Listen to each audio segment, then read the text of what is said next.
आप देख रहे हैं चैनल का नाम मनीष हिंदी बाय मनीष शेखावत। तो आज पढ़ेंगे वर्ण विचार के बारे में। किसके बारे में पढ़ेंगे बच्चों? वर्ण विचार। अरे जो वर्ण होते हैं, वर्ण की परिभाषा, वर्ण और अक्षर एक ही बात है बेटा।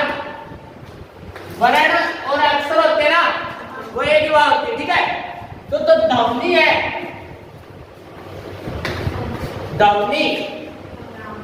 ध्वनि के जो अपने जो वर्ण निकलते हैं ध्वनि की सहायता से चिन्ह वर्ण का उच्चारण होता है, उसे क्या कहते हैं? वर्ण। और क्या है कि ध्वनि क्या है? ध्वनि क्या है? भाषा की सबसे छोटी इकाई। क्या है? भाषा की सबसे छोटी इकाई। सबसे छोटी इकाई, ठीक है। इसके बाद में इसे क्या बोला गया है? इसके जो एक खंड है, इसके जो खंड होते हैं उनके क्या टुकड़े नहीं किए जा सकते। जो वर्ण के जो खंड होते हैं उनके क्या, यानी भाषा के ध्वनि है, ध्वनि इसके टुकड़े नहीं किए जा सकते, टुकड़े नहीं किए जा सकते, नहीं किए जा सकते, नहीं किए जा सकते।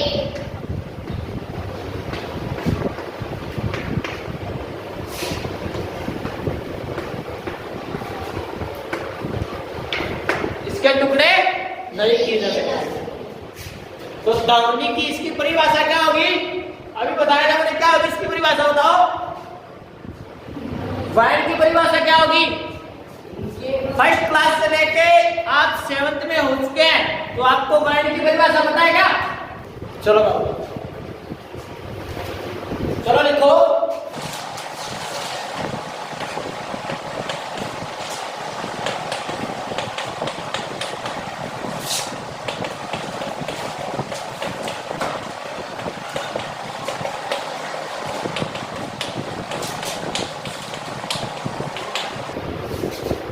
ध्वनि के छोटे से छोटे रूप को क्या कहते हैं? वर्ण कहते हैं। अब वर्ण तो पता चल गया आपको। अब एक चीज देखिएगा आपने, अब इनका निर्माण कैसे हुआ, मनुष्य ने इनका निर्माण किस प्रकार किया। तो आपने भाषा पढ़ी है, भाषा के 2 रूप बताए गए। फर्स्ट है मौखिक, सेकंड है लिखित। अब पहले क्या थे? आदि मानव रहते थे, आदि मानव। अब वो ऐसे करते थे, ऐसे करते थे ना। तो उसी प्रकार जैसे कि चित्र बना देता हूँ, इतनी अच्छी ड्राइंग नहीं कर पाता हूँ, फिर भी आपको समझाने के लिए ड्राइंग बनाने जा रहा हूँ।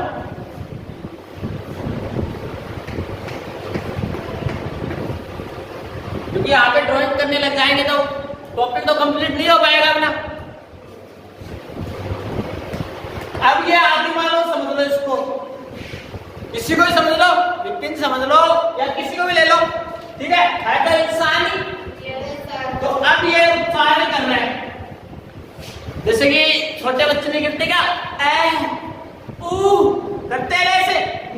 तो उन्हीं का उच्चारण करके, यानी कि उन्हीं को ए आ ई ऊ री ऐसे शब्दों का उच्चारण हुआ। यानी कि मनुष्य ने बोला, फिर उसको दीवार के ऊपर चित्र के रूप में उतारा। अब मनुष्य ने सोच लिया कि मैं तो ऐसे ही बनाऊंगा, तो इसका निर्माण कर लिया। फिर बोला कि तो ऐसे बना लिया, ठीक है। इसी प्रकार इनका निर्माण हुआ, ठीक है। अब मनुष्य ने बोलना तो सीख लिया, उसके बाद में लिखित रूप आ जाता है। तो मनुष्य ने साथ के साथ दीवारों के ऊपर चित्रों के माध्यम से लिखित रूप तैयार कर दिया ना। तो क्या होता है? लिखित रूप तैयार कर देता है। तो ये हो गया मौखिक। तो मैं तो दोनों बार कर रहा हूं, मौखिक में कर रहा हूं, लिखित में कर रहा हूं। पहले आपको मौखिक जो आपको एक्सप्लेन कर रहा हूं वो क्या हो गया? जो आपको ब्लैक बोर्ड के ऊपर मैं लिखित के रूप में लिख रहा हूं वो क्या हो गया? लिखित भाषा। समझ में आया आगे? Yes sir. कोई डाउट? No sir. बाबा क्या आता है?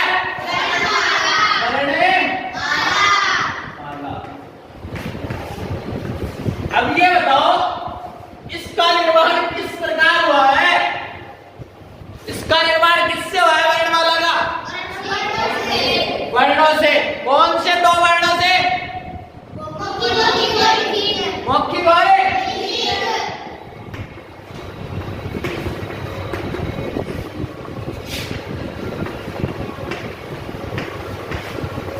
इन दोनों को पहले इंसान ने मौखिक किया, फिर लिखित किया। जो वर्णों का उच्चारण हुआ है, जैसे ए, आ, ई, कै, खे, गे, गए, अड़े, ठीक है, इनके माध्यम से तो हुआ है। यानी कि वर्णमाला की परिभाषा क्या है? वर्णों के व्यवस्थित समूह को वर्णमाला कहते हैं। वर्णों के व्यवस्थित समूह को वर्णमाला कहते हैं। लेकिन ये गलत है। आपका रोम था, अब आप बोलोगे सर कैसे? अरे ये तो भाषा के रूप है, मुझको ये किसके रूप है? तो क्या होगा? स्वर और व्यंजन है। क्या होता है? स्वर और व्यंजन। यानी कि वर्णमाला का इन दोनों से तो निर्माण हुआ है। देखिए मैं आपसे ट्राई कर रहा था कि आपको मैं तो दिखूंगा, आप सही बताते हो नहीं बताते? नहीं क्या? तो आपने कैसे नहीं किया कि सर ने गलत लिखा है? नहीं किया ना? तो क्या होता है? वर्णमाला किससे तैयार हुई है? स्वर और किससे तैयार हुई है? तो यहाँ तक आ गया। स्वर कितने हैं हिंदी वर्णमाला में? 11। कितने हैं? 11। व्यंजन कितने बताए गए? 33। कितने? 33 बताए गए। तो इनका ज्ञान लेंगे कि स्वर 11 कौन कौन से होते हैं, फिर व्यंजन 33 कौन कौन से होते हैं। नहीं क्या? इनका ज्ञान तो लेंगे। तो अब बता सकते हैं कि स्वर 11 कौन कौन से होते हैं, 11 कौन कौन से होते हैं। ठीक है, तो स्वर कितने बताए मैंने?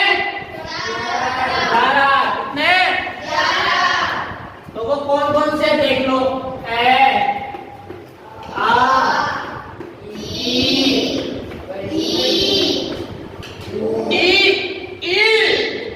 ये थोड़ा चीज का बड़ी है। यानी कि कई बार शब्द के वाक्य पढ़ते हैं तो उसमें क्या होता है सर की, यानी कि जिसका कम उच्चारण होगा वहां पे तो छोटी आएगी, और कई देर तक स्वर जा रहा है, ज्यादा लंबा जा रहा है स्वर, तो उसमें बड़ी का इस्तेमाल होता है। ऊ, फिर री, फिर ए, आई, ओ, औ।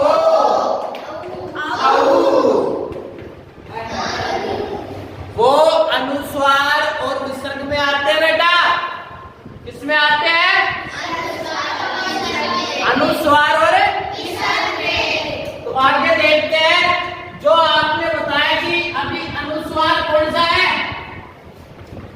अब आपको मैंने बता दिया अनुस्वार कौन सा अंग है और ए है। अंग है या ए है? अंग क्या है?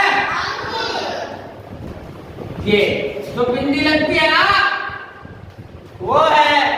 ठीक है, अनुस्वार, अनुस्वार। ठीक है, फिर आता है विसर्ग। अब आप बोलते विसर्ग, विसर्ग कई सेंटेंस के पीछे विसर्ग आता है। संस्कृत में तो विसर्ग से चलती है, चलती है ना। पठता है, पठती है, नहीं का? पठ सहती है, ऐसे चलता है ना। ठीक है, राम है, नहीं का? तो क्या होगा? विसर्ग कैसे लिखेंगे? तो ए के आगे दो बिंदी होती है ना, यही होती है विसर्ग बेटा। क्या होती है? तो आपको कोई डाउट है क्या? तो आगे चले, व्यंजन पढ़े, स्वर की परिभाषा करोगे, पहले वर्णमाला की परिभाषा कर लेते हैं। ठीक है, वर्णमाला की परिभाषा लिखो। वर्णों के व्यवस्थित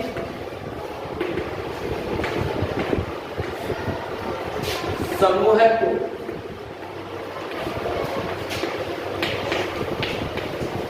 वर्णमाला क्या कहते हैं?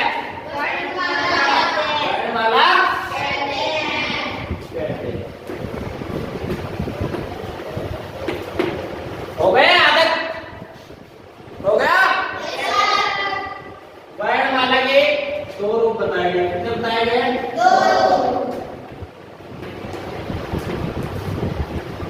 ठीक है, कितने होते हैं? दो। फर्स्ट कौन सा है? स्वर। सेकेंड? व्यंजन। अभी एक्सप्लेन किया था मैंने आपको। ठीक है, स्वर कितने होते हैं? व्यंजन कितने होते हैं? 33। यानी कि स्वर तो कितने होते हैं? व्यंजन है तो स्वर है। लिखवा दिए मैंने, पता आप सबको? बच्चे नहीं होगी जो आप लिखोगे, याद हो गया स्वर कौन से है, अनुस्वार क्या है और विसर्ग क्या है।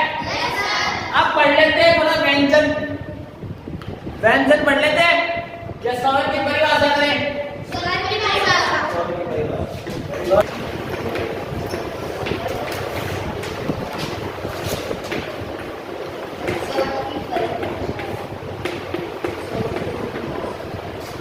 देखो इसकी परिभाषा, जिन वर्णों के उच्चारण में, जिन वर्णों के उच्चारण में, जिन वर्णों के उच्चारण में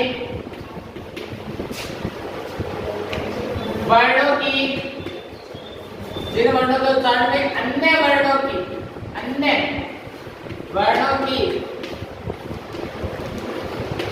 सहायता नहीं ली जाती है, सहायता नहीं ली जाती है,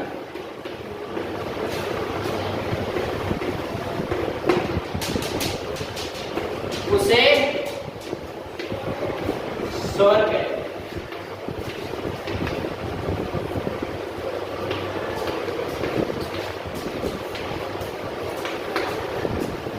तो क्या है, अब आगे बढ़ेंगे इसके। जैसे मैं उदाहरण ले लो एक, इसके वो देख लो, ए आ ई आपको पता है ये क्या होते हैं? ठीक है। नेक्स्ट एक बात और है, ये स्वतंत्र होते हैं, इन्हें किसी वर्णों की सहायता नहीं चाहिए, ये अपने दम पे रहते हैं। ठीक है, इनके अंदर इतनी काबिलियत है कि ये खुद के अक्षरों से ही काम चला लेते हैं। नहीं क्या? अब पढ़ेंगे इसके बाद में, क्या पढ़ेंगे? ठीक है, सारणी देखते हैं।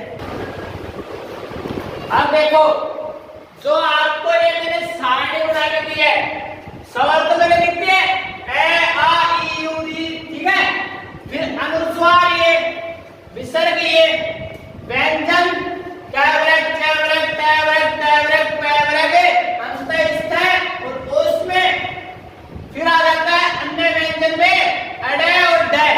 ठीक है, ये दो होते हैं, ये 11 बताए गए हैं, ये 1 बताए गए हैं, और ये कितने कुल कितने बार होते हैं? 48। कुल कितने होते हैं? 48। ठीक है, अब स्वर के पढ़ेंगे भेद। स्वर के क्या पढ़ेंगे? स्वर के क्या पढ़ेंगे? इरेज कर दो इसको। इरेज कर दो क्या? ठीक है, तो स्वर के कितने भेद होते हैं? स्वर के भेद, स्वर के बेटा 3 भेद होते हैं। कितने भेद होते हैं? 3। तो अब इसके एक सारणी सी बना लेते हैं। वो 3 कौन कौन से होते हैं बता दो मेरे। नहीं क्या? नंबर फर्स्ट पे आता है हर्ष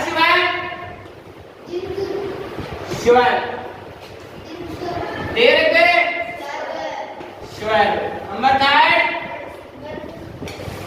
थर्ड बलूत स्वर। क्या होगा? छोटे क्लास में पढ़ा आपने? पढ़ा है छोटी क्लास में? हर्ष स्वर और बलूत। अब नंबर हर्ष की बात करते हैं। किसकी बात करते हैं?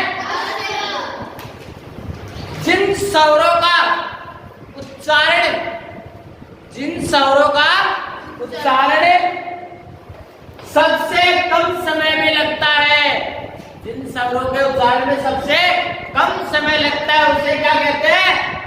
हर्ष। ऐसे बात करते हैं दीर्घ की। दीर्घ में क्या होता है? दीर्घ में जिन स्वरों में हर्ष से दो गुना समय लगे उसे दीर्घ स्वर कहते हैं। नंबर 3 में आ जाओ। इन दोनों में जितना समय लगेगा, इन दोनों में जो समय लग रहा है इससे अधिक समय लगेगा उसे प्लुत स्वर कहते हैं। समझ में आया? यानी कि जो ये है इसमें सबसे कम समय लग रहा है। अब इसके समय से दोगुना कर दे, तो दीर्घ स्वर हो जाएगा। क्या हो जाएगा? दीर्घ स्वर। फिर इन दोनों का समय काउंट करते हैं, गिनते हैं। इन दोनों का समय होता है उसको, इन दोनों के समय से अधिक हो उसे क्या कहेंगे? प्लुत स्वर। क्या कहेंगे? प्लुत स्वर। चलो इसकी परिभाषा लिखो।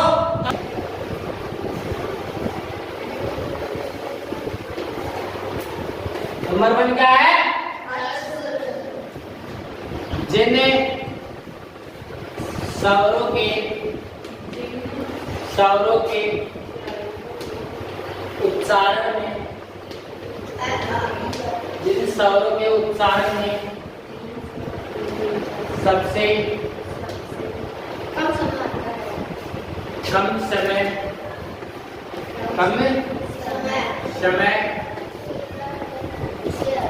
लगता है उसे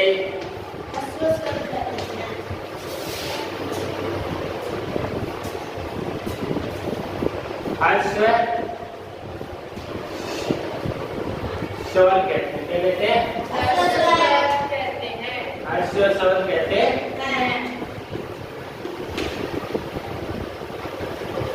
हर्ष स्वर। अब ये चीज नोटिस करो। चलो हर्ष स्वर तो कर लिया, अब वो कौन कौन से होते हैं वो भी तो बता करें। तो वो देखो, ए, ई, ऊ और ई। ये किस में आते हैं? हर्ष में। किस में आते हैं? हर्ष में आते हैं। इन्हें एक चीज और बताया गया। इन्हें क्या बताया गया? एक चीज और बताया गया। ये मूल स्वर होते हैं। क्या होते हैं? मूल स्वर। इनकी उत्पत्ति क्या बताया गया? दूसरे स्वरों से नहीं होती है। जो ये बताया गया आपको, इनकी उत्पत्ति दूसरे स्वरों से नहीं होती है। ठीक है? कर लिया गया आगे? कितने? 4 है ना? ठीक है, 4। अब आते हैं दीर्घ में। क्या आते हैं?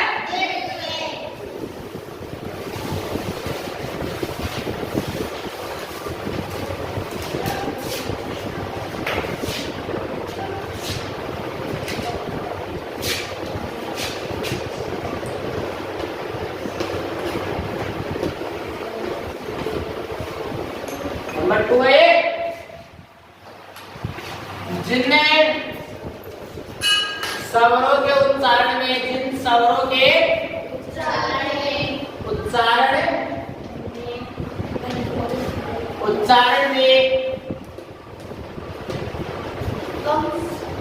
ह्रस्व स्वरों के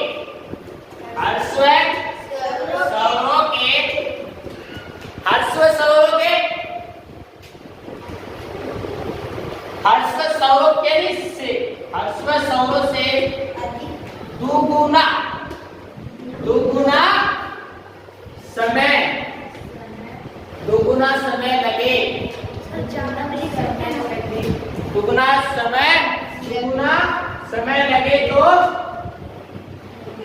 उसे दीर्घ स्वर कहते हैं। क्या कहते हैं? दीर्घ स्वर कहते हैं। अब आप बोलोगे सर ये दीर्घ स्वर कौन कौन से हैं? तो ये भी बताएंगे आपको। ठीक है, चौका है। तो दीर्घ स्वर कौन कौन से होते हैं? देखो, आ, ई, ऊ, ठीक है, ए, आई, ओ, आओ। कितने हुए? कितने हुए? 7। कितने हुए? 7। कितने हुए? 7। तो पहले वाले दिन हर्ष कितने थे? कितने थे? 11। ठीक है, अब पढ़ते हैं पलुत स्वर। क्या पढ़ते हैं? पलुत स्वर। क्या पढ़ते? नंबर 3 कौन सा है? पलुत स्वर।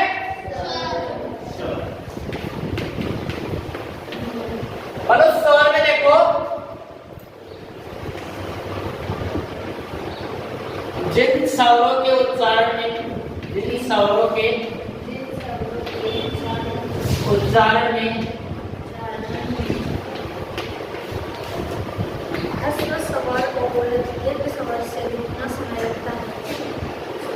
दोनों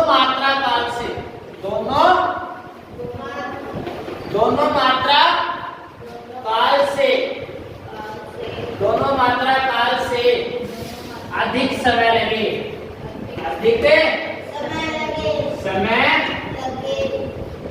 लगे उसे पलुत स्वर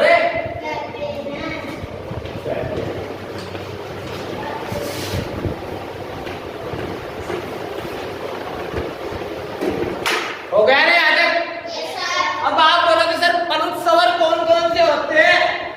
तो ये क्या, इसे लिखने के लिए स्वर विशेष के आगे 3 अंक दिया जाता है। जो स्वर विशेष है उसके आगे कितने अंक दिया जाता है? 3 अंक दिया जाता है।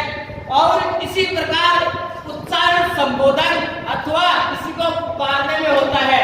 इसका प्रयोग किसमें होता है? यानी किसी व्यक्ति को पुकार रहे हैं, हे राम, हे सीता, नहीं क्या रामायण के अंदर नहीं बोलता था क्या? हे राम, हे सीता, नहीं क्या हे लक्ष्मण, नहीं है क्या? उसी प्रकार तो हे राम, हे सीता, हे लक्ष्मण, यानी आपकी भाषा में वो क्या नाम है? देवराज। देवराज यहाँ पे किसी को नाम लेके बुला रहे हैं ना, पुकार रहे हो किसी व्यक्ति को, उसके अंदर किसका प्रयोग होता है? पलुत स्वर का प्रयोग होता है। इसका प्रयोग 3 अंकों में किया जाता है। कितने अंकों में? 3। जैसे ओम, है ना ये 3 अंक हो गए। इसी के साथ आपका समापन किया जाता है और कल नेक्स्ट क्लास में आगे की चर्चा करेंगे। ठीक है, समझ में आया सभी को?